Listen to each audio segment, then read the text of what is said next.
किसानों ने बताया कि जहाँ बीच में बहुत बड़ी वो धांधली होती थी और बहुत चढ़े भाव में उनको खरीदना पड़ता था, तो अभी एफपीओ के आने के बाद उसमें कुछ कमी आई।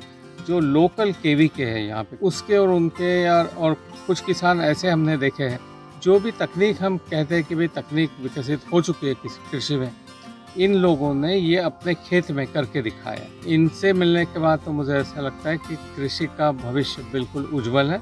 और हमारे जो एफपीओ है, कृषक संगठन जो नाबार्ड और सरकार ने बनाया है मिलके, तो उसका भी एक फ़ायदा ये है कि एक प्लेटफॉर्म किसानों को मिल गया। तो अच्छे जो किसान हैं, प्रगत किसान हैं, वो वहाँ जाके भी आप अपनी बात रख सकते हैं।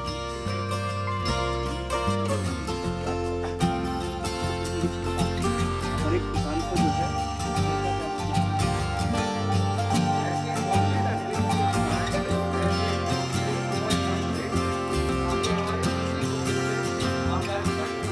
आज नाबार्ड की तरफ से हम सीतापुर में जो एफपीओ बना हुआ है यहाँ पर, तो ओज़ोन एफपीओ, तो उसका भ्रमण हमारा था। तो उसके तहत जो जितने भी किसान आते हैं, तो उनको कुछ एफपीओ से फ़ायदा हुआ कि नहीं हुआ, ये देखने हम आए थे आज।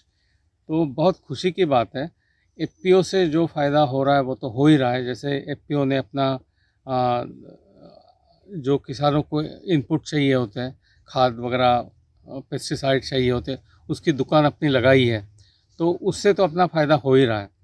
सिवाय इसके एक फार्म मशीनरी बैंक सरकार की तरफ से इनको मिला है, उसका भी फ़ायदा अभी किसानों को हो रहा है।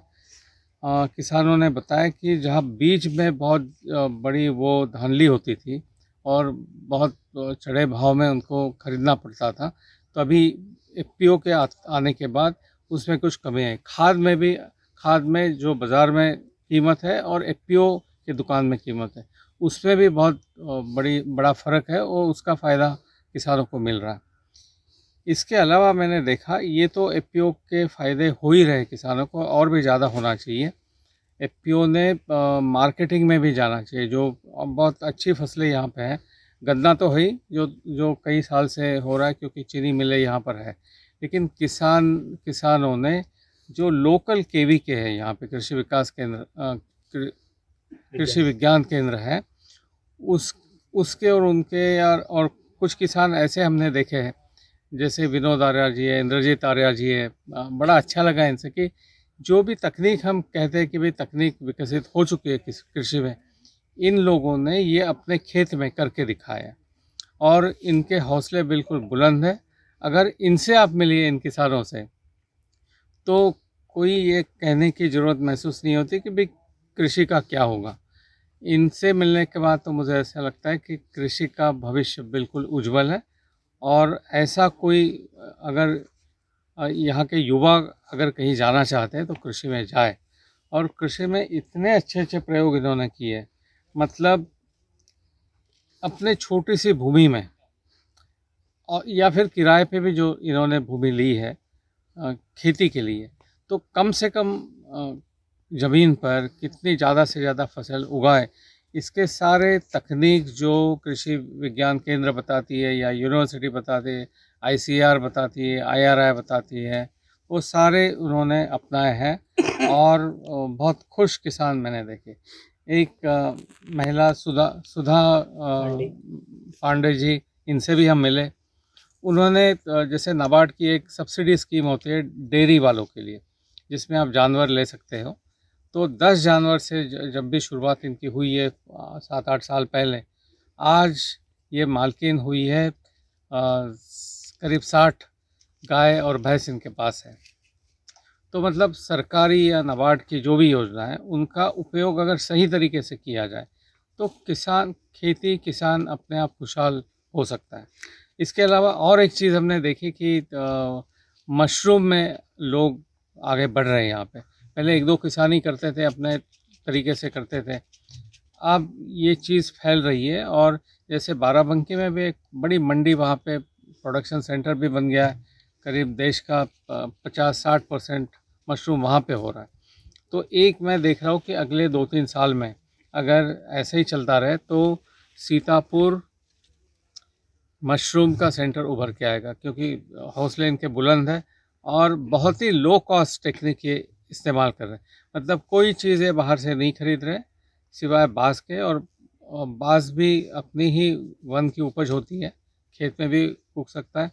तो खेत में जो पैदा होता है उसी से ये मशरूम का पूरा जो एक शेड वगैरह होता है, अंदर की जो व्यवस्था होती है, पूरा जो लोकल माल है उसी से कर रहे। अब बड़े लो कॉस्ट में इनका कर रहे, अपनी अपनी तकनीक ये इस्तेमाल कर रहे, और मिलजुल के। सबसे अच्छा है कि किसान मिलजुल के कर रहा है, और जो एक कोई वैज्ञानिक किसानों को बताए तो फ़र्क पड़ता है, वो शायद भाषा में फ़र्क आ जाता है, समझने में फ़र्क आता है, विश्वास नहीं बनता है। लेकिन यहाँ मैं देख रहा हूँ एक किसान दूसरे को बता रहा है, खुद का तो फ़ायदा करा ही रहा है, दूसरे किसानों को बता रहा है।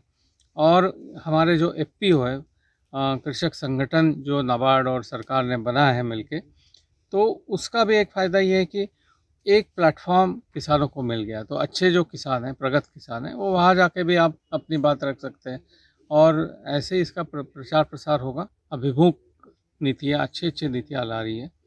तो उन कुल नीतियों का फ़ायदा उठाने के लिए सीतापुर के किसान और एफपीओ के किसान मेरे हिसाब से पूरी तरह तैयार है। जैसे देखिए, एक सबसे बड़ी खेती में समस्या है कि खेती वाले का लड़का खेती में नहीं जाना चाहता है। वो कहीं दूसरे ट्रैक्टर वैक्टर पे कहीं दुकान में इधर उधर शहरों में जाके काम कर लेगा, मुंबई जाएगा, फिर वापसी पलायन करेगा। लेकिन ज़्यादातर किसानों के बच्चे खेती नहीं करना चाहते, ये चित्र है। लेकिन उस धारणा को भी मेरे ख्याल से यहाँ आने के बाद मैं जिन जिन भी किसानों से मिला हूँ, युवा किसान हैं, ये भी जाके कहीं बम्बई या कहीं चेन्नई नौकरी कर सकते थे, लेकिन इन्होंने ऐसा नहीं किया।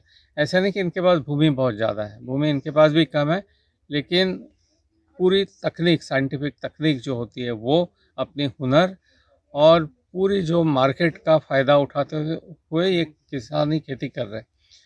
और बहुत मेहनत तो किसान करता ही है, लेकिन दो में फ़र्क होता है, फिजूल की मेहनत और अच्छी मेहनत। तो क्योंकि ये तकनीक इस्तेमाल कर रहे हैं, मशीनरी इस्तेमाल कर रहे हैं, कई चीज़ें अपनी बना रहे हैं, तो तकनीक और अपनी मेहनत और अपनी खुद की सोच अगर ये युवा इस्तेमाल करे, तो आज खेती उस प्रकार की नहीं रही जो पहले हुआ करती थी। बैल चल रहे जी, तो मेहनत का काम ज़्यादा होता था। अभी खेती का मतलब अकल का काम ज़्यादा है, और हमारे युवा आजकल पढ़े लिखे हैं, इतने तो पढ़े लिखे हैं तो वो समझ सकते हैं। सबके पास फ़ोन है, यूट्यूब में वो देख सकते हैं, जिस भी तकनीक के बारे में उनको चाहिए कि कैसे किया जाए, तो उसका यूट्यूब में उनको मिल सकता है, केवी के इनके पास है। तो मैं समझता हूँ कि इधर उधर जाने के बजाय अगर कृषि में युवा है, सारे युवा कृषि नहीं करेंगे, कुछ खेती करेंगे, कुछ उपज बनने के बाद में जो प्रक्रिया होती है, जैसे माल को बाज़ार तक ले जाना, या उसका अगर कृषक का ही बेटा अगर अड़तिया भी बनेगा, तो वो कृषक की भी भलाई सोचेगा, किसानों को भी भलाई सोचेगा, उसको नुकसान नहीं पहुंचाएगा, एक्सप्लॉयटेशन नहीं करेगा, नफ़ाखोरी नहीं करेगा, और किसानों को उसका फ़ायदा ज़्यादा होगा। और गांव के ही बच्चे अगर मार्केट से जुड़ जाए, किसान और मार्केट को जोड़ दे, तो बाज़ार में जो मांग है, जो नई नई चीज़ों की मांग है, तो वो जानकारी भी किसानों तक वो बच्चा ही पहुंचाएगा, गांव का युवा ही पहुंचाएगा। और जो कृषि में विविधीकरण होना चाहिए, जैसे एक गन्ना ही उगाते रहो तो उससे फ़ायदा भी कम होगा, और ज़मीन को भी नुकसान पहुंचेगा, और कुछ देर बाद उस ज़मीन की प्रोडक्टिविटी कम हो जाएगी, उत्पादकता कम होगी। अगर दूसरे दूसरे क्रॉप लेते रहो आप, तो उसमें 1 एकड़ में जितना फ़ायदा मिलेगा वो एक क्रॉप से कभी नहीं मिल सकता। तो ये सारा आजकल पूरा बाज़ार से जुड़ा हुआ है, बाज़ार को क्या चाहिए, और ऐसे कई अन्य उपज है जो यहाँ पर हो सकती है। तो युवा वापस आए, और आजकल तो मतलब कई चीज़ें मशीन से हो रही है, तो उसके लिए ऐसे नहीं कि बहुत ज़्यादा मेहनत का काम होगा, या और उन्होंने जो पढ़ाई जो जिसमें भी कहीं कोई इंटर किया है, कोई कॉलेज किया है, तो उनकी जो पढ़ाई है, ज़रूरी नहीं कि कृषि में जानकारी हो, लेकिन पढ़ाई का उपयोग वो जो तकनीक आसपास अवेलेबल है, उपलब्ध है, उसको उसको आत्मसात करके, उसको अपना के अगर खेती करते हैं तो मेरे ख्याल से इससे ज़्यादा कोई अच्छा प्रोफेशन नहीं हो सकता।